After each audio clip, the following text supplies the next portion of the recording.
Zvanično, Slobodna Republika Liberland je mikronacija koja ističe pretenzije na bivšu rečnu Adu, poznatiju kao Gornja Siga, a koja se nalazi na zapadnoj obali Dunava, između Srbije i Hrvatske, čiji je predmet spora. Mikronaciju je proglasio češki libertarijanski političar Vit Jedlička 13. aprila 2015. godine, dok je na inicijalnim izborima od prvih troje stanovnika izabran kao prvi predsjednik takozvane Slobodne Republike Liberland. Teritorija je predmet spora Hrvatske i Srbije, trenutno pod kontrolom Hrvatske. Vlasti Republike Hrvatske početkom maja 2015. godine su zabranile pristup tom području, a samozvanog predsjednika Jedličku 2 puta policijski pritvarali na manje od 1 dana zbog aktivnosti koje provodi na tom području. Toku je sudski spor zbog ovog događaja.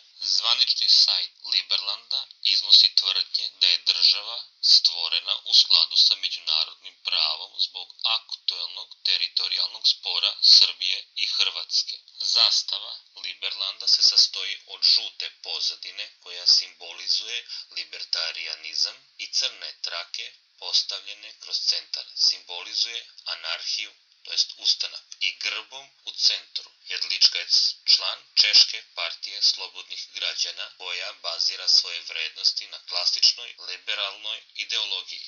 Jedlička je izjavio da ni Srbija, ni Hrvatska, niti bilo koji drugi narod nisu izrazili pretenzije na ovu teritoriju kao svoju sopstvenu. Terra nullis.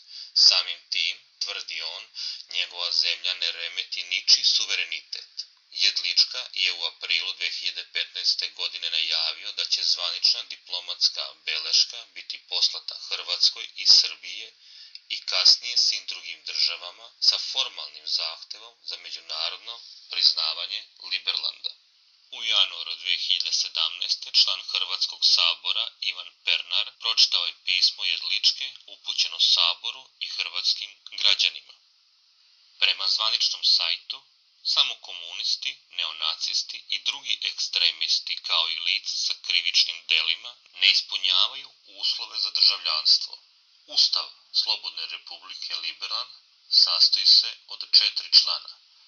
Zakon o osnovnim pravima, zakonodavna vlast, izvršna vlast i sudska vlast.